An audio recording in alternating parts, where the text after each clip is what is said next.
C'est étonnant, non? Il est temps pour nous d'écouter la colère du peuple français. L'implacable réquisitoire du procureur général de la République des Proches françaises.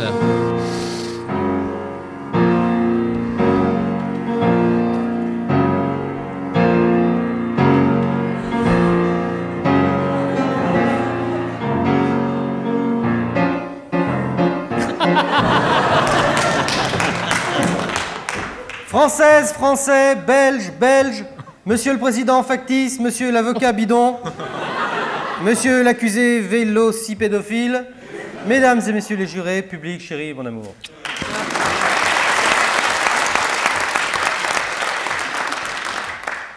T'as vu les jambes de la fille qui a les chaussures rouges au premier rang? Fallait rien dire et maintenant elle fait attention.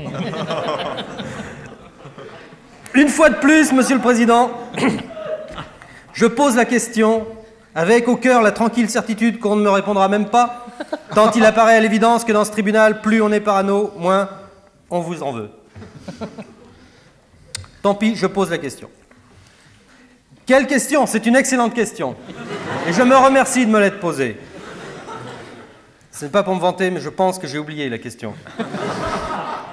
Ah oui, je pose la question.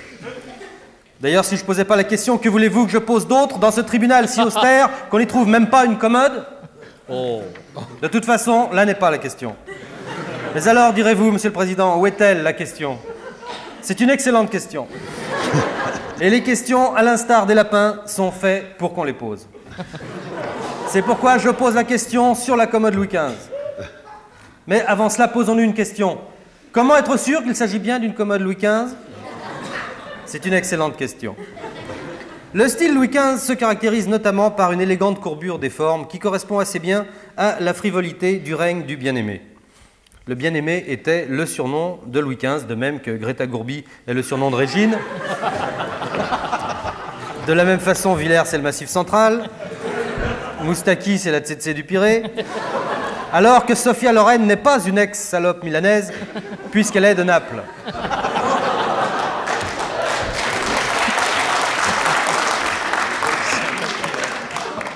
Les pieds des meubles de style Louis XV sont galbés. C'est la caractéristique première des meubles de ce style. Pourquoi, direz-vous, les pieds des meubles de style Louis XV sont-ils galbés? Est-ce une excellente question?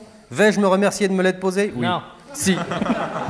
Eh bien, voyez-vous, bande d'incultes, les pieds des meubles de style Louis XV étaient galbés en hommage au roi Louis XV qui avait lui-même les jambes arquées. C'est d'ailleurs à force de passer dessous pour lui agacer le sceptre, on disait zigounet à l'époque, que Madame de Pompadour avait fini par l'appeler le roi des ponts.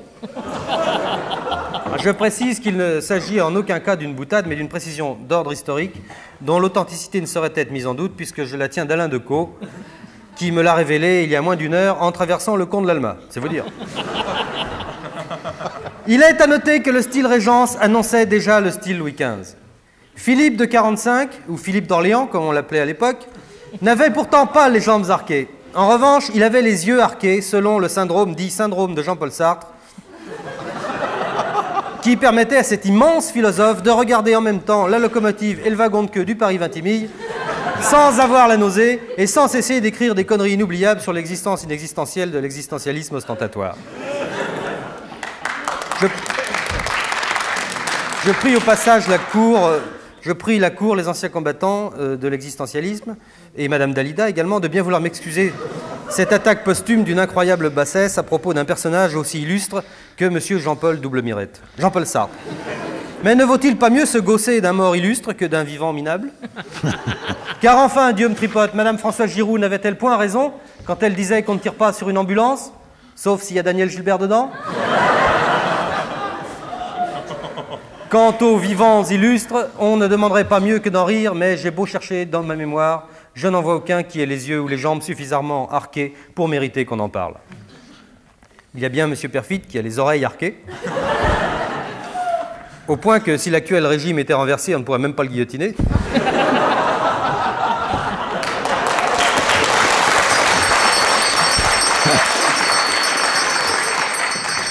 Comme le dit si judicieusement mon estimé camarade ibérique Fluet, j'ai nommé la raclure du barreau Louis Rego, comme le dit Louis Rego, quand t'es avec deux portugaises à la fois, tu sais plus dans quel trou te mettre. Par conséquent, il ne nous reste plus... Par conséquent, il ne nous reste plus qu'à décider de la date de l'exécution capitale de René Fallet. Car enfin, mesdames et messieurs les jurés, mon massif central, une fois de plus, je pose la question, pourquoi diantre perdrons-nous notre temps à juger des coupables au lieu d'aider la police à traquer des innocents? Il suffit de voir René Fallet une seule fois pour savoir qu'il est coupable. Il n'a même pas besoin de lire ses livres, qui sont d'ailleurs tous réécrits par Eddy Merckx. Vous saviez pas ça, monsieur le président? Non, non. Pauvre Eddy Merckx. Non seulement il est belge, mais maintenant il est nègre.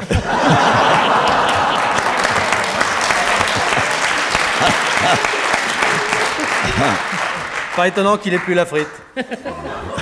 Point n'est besoin de lire les livres de René Fallet pour savoir qu'il est coupable à 100%. J'ai lu avec beaucoup d'attention votre dernier ouvrage, Le potage au poireau, c'est bien ça, vous me dites, c'est bien. C'est nul. Je ne suis pas le seul à le penser. Guy Descartes m'a dit, c'est nul.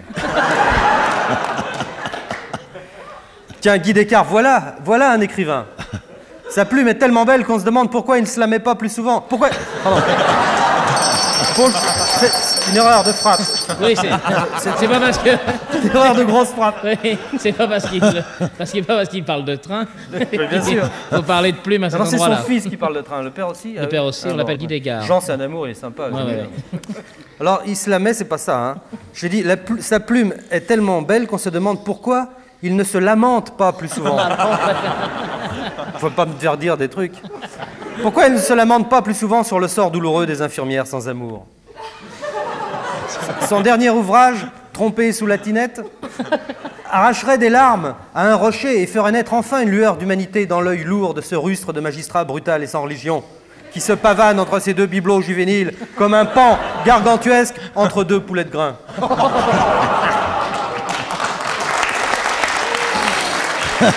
Est-ce que tu veux que le pan fasse voir sa queue en train de faire la roue? Oh. Qu'attendons-nous, mon président? Qu'attendons-nous, mon président, pour accuser Guy Descartes de n'importe quoi, afin que nous puissions enfin le remercier pour l'ensemble de son œuvre, dont la moitié suffirait à fournir en papier toilette les cœurs de l'Armée Rouge et la S Saint-Étienne? Pendant au moins une génération. Qu'attendons-nous? Je sais bien que les intellectuels pédants de ce pays renaclent à lire Guy Descartes parce qu'il n'est pas communiste. Mais croyez-moi, il y a autant de beauté dans le style grumeleux de cet homme qu'il y a de sincérité dans un sermon du révérend Mitterrand. En résumé, je dirais qu'il faut lire Trompé sous la tinette, qui n'est autre que la suite de Non, je t'en prie, Jean Ederne, pas par là. Oh, monsieur le procureur. Oh non. Vous n'avez pas lu Non, Jean Ederne? Oh non. Donc, il ne nous reste plus qu'à décider de la couleur de la chemise que je mettrai pour aller assister à l'exécution capitale de ce rebut d'humanité, le nommé René Fallet, qui ajoute à tous ses crimes celui d'être l'ami intime de M. Brassens, un chanteur dont le talent aurait pris un sacré coup de vieux, si l'on en croit les cons immuables qui, eux, n'ont pas d'âge.